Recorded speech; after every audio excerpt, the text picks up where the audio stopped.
Hi there, I'm Amy Lee Mercree, and I'm so excited to be here today with Dr. Milan Hollister. Hi, Hi, thanks for having me. thanks for being here. Dr. Milan is an award winning, internationally recognized author, speaker, and radio show host. In addition, she is a university professor and a humanitarian. She has an award winning book, Back to Basics: Five Core Values Revitalized, which I'm very excited to read. And she also has a wonderful series of children's books called The Adventures of Meg and Friends. So thank you so much for being here, Dr. Milan. Thank you for having me. Yeah. And we match. It's totally. I love the theme. We do match. We both got the pink memo. And our hair matches. And our hair matches. We can be sisters. I swear. Okay, Yeah. there we are. So There we now have we're new it. sisters. Yeah, so tell us about what brought you to your path and what you consider your path. What brought me to my path? Yeah. So I'm going to try to make this short, but it was a pretty tumultuous childhood, rooted in a lot of neglect, abuse, physical abuse, sexual abuse, Yeah. verbal abuse, and it went on for most of my childhood. And I remember growing up feeling really disconnected because I thought I was the only one going through what I was going through. Yeah. And of course I probably wasn't, but kids always feel like that. And then I was bullied, and then I became the bully, and there was a lot of things that kind of happened in my childhood that really got me thinking. And then I channeled all of that into helping children. So by the time I was 18 or 19 years old, my heart had just kind of went into this rescue mode, and I wanted to, so I joined Big Brothers and Big Sisters, and I worked at orphanages over Christmas, and did all this really kind of altruistic work, but really at the end of the day I was trying to just save myself.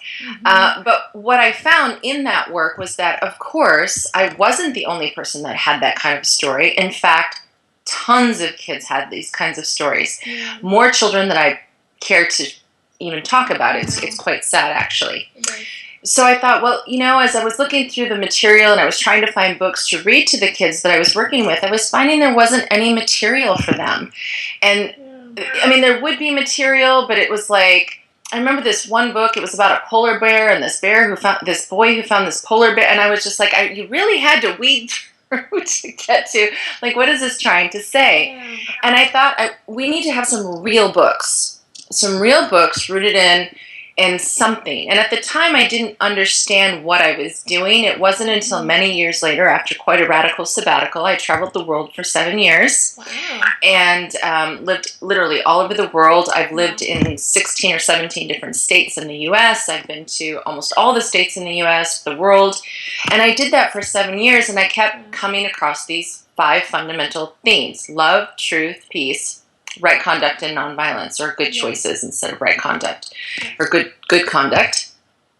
And I thought, okay, interesting. The books that I wrote tend to have these common themes. So I just kind of shifted everything just a little bit, and I really have just went with these 5 fundamental values with my adult series and my children's series, just so that there's material out there for people to start in a place of understanding how to express their needs, because it's about building a language about how to feel. And instead of being, acting out violently or bullying or doing some of the things that I did and I know other kids do, or even as an adult. And so building a language around it, but also just creating congruency so that they're love, truth, peace, right? We can't argue that we need these kinds of values back with children and just in society in general. So that's the very, very long version of how I got on the path of writing. It was really about my past and then what I was seeing as I was healing myself along that journey. Great. Thank you for sharing that. I always like to hear that, how people came to what they do, because it's always interesting, and it's often something very moving like what you experienced. But I think it gives us a great insight into what motivates us and why we want to share what we want to share. So that's awesome. Thanks for sharing that. So since you have these amazing 5 principles, if you were going to pick one to highlight today, which one would you want to highlight? Love. And the reason I choose love is because with love, and this is what I tell kids when I speak to them at schools, if you get love right, you get all the rest of the values right. It just works because when you are rooted in love, you wouldn't think to not tell the truth.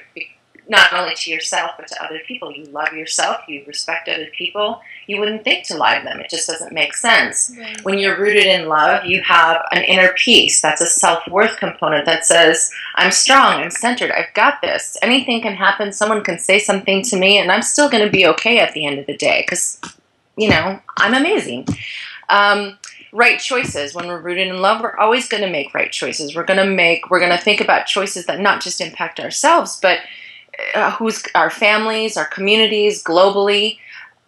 It's a bigger picture than what's just good for me. Mm-hmm. And when we're rooted in love, of course, we wouldn't think about being violent to ourselves, because that's a big part of violence, is what we say to ourselves every day, but also the violence that, permeates the world, and that's through actions, gestures, words. There's so many forms of violence. Right. That's great. If you, as an activist and humanitarian, if you had one thing that you would want our audience to do to help this cause of spreading love and bringing more consciousness, what comes to mind? Well, there are so many things that you can do, but I think the easiest thing to do is to smile. I mean, that's it. Smile. Like, genuinely, when you see somebody, I had this experience this morning. I go to the same Starbucks every morning. They know me. They know my drink. It's a thing. But I was standing there and I was waiting, and I knew the lady, the barista that was going to wait on me. But there was a man in front of me, and she was talking to him, and he was on his phone. And at first I thought he was looking for his little Starbucks app, but it turned out he was looking through his emails. And so here she's trying to engage him and have a conversation with him, and he just like, what? What? And bless her, she was being really patient. And she was like, I was just at whatever. But there was no smile. There was no, how are you? There was no, hey, what's your name? And I know that man goes to that because I've seen him there before. So I think he's also a regular, maybe not as regular as me, but he's definitely a regular. Yeah. So like, not to have that engagement, that heart connection with people. Mm-hmm. That is what I would tell people. It's the simplest thing to do. Put your phones down and connect. Just simply connect. And if you can't even do that, then again, just start with a smile. Yep, I agree. And he's in that example, he's robbed himself of the opportunity to connect and all the positive feel-good chemicals that releases and everything else. So instead, he's probably bred more anxiety and depression in his day by doing that. But at the same time, I'm sure for all of us, it's kind of addictive to be on our phone, and it's so important. What about this email? Just before you and I were going to be on the phone, I was rushing around and checking, did she email? Does she need to change the time? Things like that. It's like to find an inner calm and make a conscious choice. No, I'm actually going to show up and be present and connect with the world is huge nowadays. It is huge, and it's so simple. I mean, really, smile at somebody, make eye contact. Yeah. That's okay. Yeah. Not that difficult, we would think, but not that difficult yet. Surprisingly, quite challenging these days. Exactly, surprisingly challenging. So,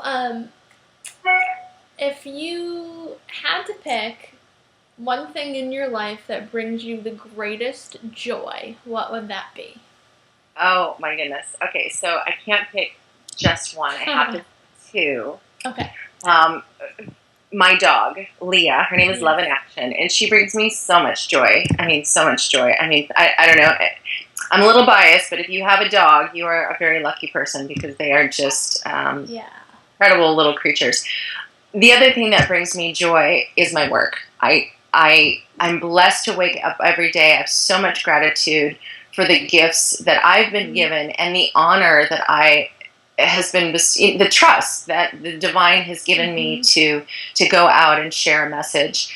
And it's the same with you. You're sharing such a beautiful message about love and relationships, and people need that. And what a blessing.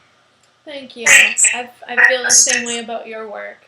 It's always fun to connect with other people who are relatively like-minded, and we're just interested in sharing love and joy and all that stuff. So it's always fun.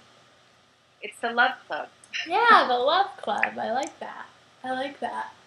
So if you had some tips for our viewers about self-love, like your top 2 tips for self-love, what would they be? The top 2 tips for self-love. 1 is live an authentic life. Mm-hmm. That's a good one. So often, especially as women, we get thrown off track based on these kind of antiquated, outdated beliefs of what we're supposed to be doing, and we don't. So live with authentic purpose, and when you're in authentic purpose, you automatically live with love and with self-love. So that's the first thing. And the second thing with self-love is about balance. It's, I work from home, and I think you probably work from home too. And it's very easy to work 7 days a week. Tell me about it. So I was just having this conversation.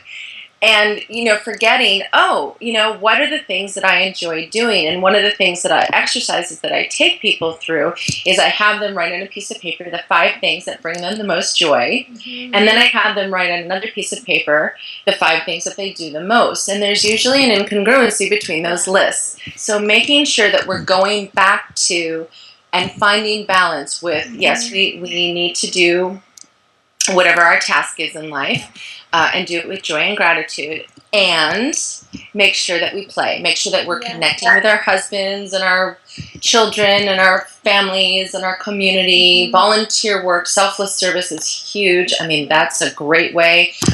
Making sure we're exercising, and just the things that we really enjoy, and making sure, because that fills us with that worth and that love. When we feel good, when we're happy, when we eat the right things, when we make the right choices, I mean, you're gonna live in joy. I mean, you're gonna have a big smile on your face. Absolutely. Couldn't agree more. And I think sometimes too, with our busy schedules, it's just so important to make ourselves a priority. So those things that we do enjoy, to time block those things out, so we don't get lost in the shuffle with that. Definitely. Very easy to do. So authentic purpose and balance. Love it. So my last question for you is, if you could tell your former self, your 18-year-old self, one thing to help you get through life, whatever you needed, what would it be? Sorry, I had a weird thought that just went through my head, but I'm not going to say that. Like, girl, get it together. No. You know what I would say to my 18-year-old self? It's not that serious. That's what I would say. It's not that serious. Because I think when we're 18, we just think everything is dramatic, magnified, like OMG, right? Like it's huge, and to not buy into. There was a lot of tapes that were played to me by my parents and by people in my life, and I really bought into those. You're not good enough. You're not smart enough. You're not pretty enough. You're not tall enough. You're not skinny. Whatever. It didn't make any difference what it was, and I bought into that stuff, and I bought into it for a really long time. And because I bought into it, I was never living an authentic purpose. So, so I guess there's 2 things there. One, not take things so seriously, but find yourself. Find what makes you happy.